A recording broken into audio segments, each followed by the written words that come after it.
वालेकुम। मेरा नाम सैयद वकार हुसैन शाह है और मैं आपको अपने यूट्यूब चैनल वकार वेल विशर में खुशामदीद कहता हूँ और अपनी क्लास का आगाज़ सूरह निसा की आयत नंबर 64 से लेकर 66 तक करते हैं। तर्जमा। हमने हर रसूल को सिर्फ इसलिए भेजा कि अल्लाह ताला के हुक्म से उसकी फर्माबरदारी की जाए, और अगर ये लोग जब इन्होंने अपनी जानों पर जुल्म किया था तेरे पास आ जाते और अल्लाह ताला से इस्तग़फ़ार करते और रसूल भी इनके लिए इस्तग़फ़ार करते, तो यकीनन ये लोग अल्लाह ताला को माफ़ करने वाला मेहरबान पाते। सो कसम है तेरे परवरदिगार की, ये मोमिन नहीं हो सकते जब तक कि तमाम आपस के इख्तलाफ में आपको हाकिम न मान लें। फिर जो फैसले आप इनमें कर देंगे इनसे अपने दिल में किसी तरह की तंगी और नाखुश ना पाएं और वह फरमाबरदारी के साथ कबूल कर लें। और अगर हम इन पर यह फ़र्ज़ कर देते कि अपनी जानों को कत्ल कर डालो या अपने घरों से निकल जाओ, तो इनसे में से बहुत ही से कम लोग बजा लाते अगर ये वही करें जिसकी इन्हें नसीहत की जाती है, तो यकीनन यही इनके लिए बेहतर और बहुत ज़्यादा मजबूती वाला हो। सदक़ल्लाहुल अज़ीम।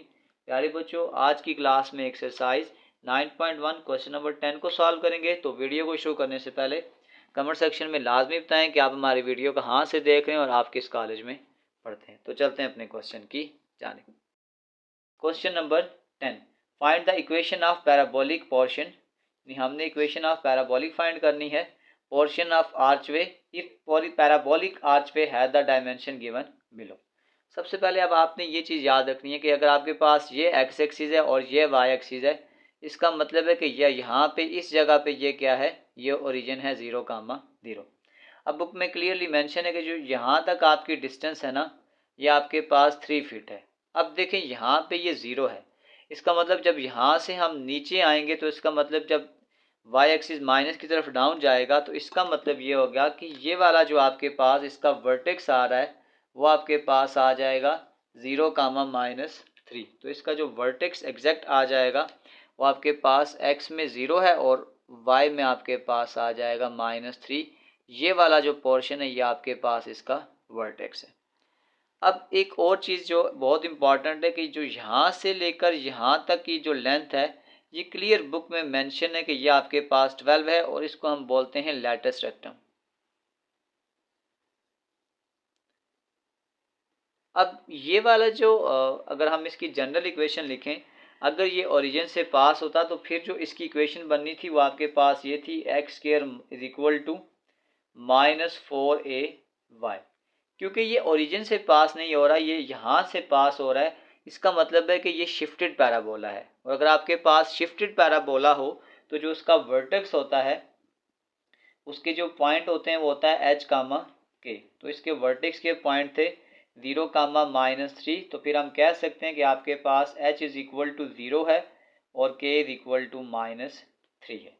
h और k आ गया। अब इसी इक्वेशन को अगर मैं इसकी शिफ्टेड फॉर्म में कन्वर्ट करने की कोशिश करूंगा तो x के साथ h आ जाता है, तो ये आ जाता है x - h² = -4a और y के साथ आ जाएगा y - k। ये आपकी इसकी मेन इक्वेशन है। अब इस इक्वेशन के लिए हमारे पास h और k तो है, अब हमने a को फाइंड करना है। डायग्राम में हमें क्लियरली मेंशन था कि यहाँ से लेकर यहाँ तक जो इसकी लेंथ थी वो 12 थी। तो इसका मतलब हम लिख सकते हैं कि जो लेंथ ऑफ लैटिस रेक्टम थी, लेंथ ऑफ लैटिस रेक्टम, उसका जो फार्मूला होता है वो आपके पास ये होता है कि 4a = और लेंथ ऑफ लैटिस रेक्टम हमें इस डायग्राम में क्लियरली मेंशन है कि वो 12 है। तो इस 4 को तो डिवाइड करते हैं, आ जाएगा 12 / 4 a = 3। तो हमने a की वैल्यू भी निकाल ली, h की वैल्यू भी निकाल ली और k की वैल्यू भी निकाल ली। अब इस वैल्यू को हम अपने क्वेश्चन में पुट करते हैं।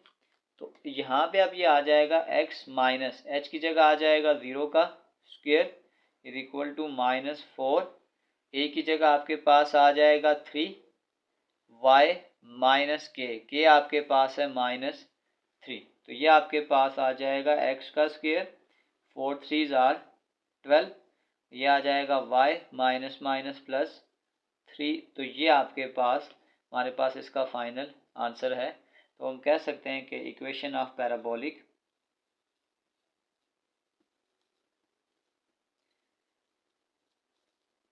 पोर्शन।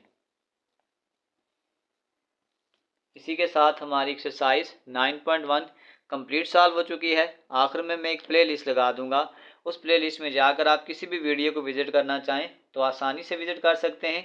आखिर में एक छोटा सा मैसेज अपने देखने और सुनने वालों के लिए। दरख्त पर जब फल हो तो उसके रखवाले बहुत होते हैं, लेकिन तूफान और सैलाब में उस दरख्त का सहारा सिर्फ उसकी अपनी जड़ें होती हैं। अपने आप को मजबूत करो, अपना हौसला बुलंद करो, अपनी बर्दाश्त की ताकत में इजाफा करो। किसी से कोई उम्मीद ना रखना। आज आपका अच्छा वक्त है तो सब आपके हैं, सब आपके आगे पीछे हैं। कल आप पर बुरा वक्त आया तो आपका कोई भी नहीं होगा, आप अकेले होंगे। जो करना होगा आपने खुद करना होगा, ना कि कोई आपके पास आएगा, ना कोई आपकी मदद करेगा, ना आपका कोई फ़ोन उठाएगा और ना खैर खैरियत पूछेगा, आपको पहचानेगा भी नहीं। इसलिए अपनी जड़ें मजबूत से मजबूत तर कीजिए और अपने रब से ताल्लुक़ मजबूत कीजिए। यही अटल हकीकत है। प्यारे बच्चों, अपना बहुत सारा ख्याल रखें। मिलते हैं अगली वीडियो में, तब तक के लिए अल्लाह हाफिज़।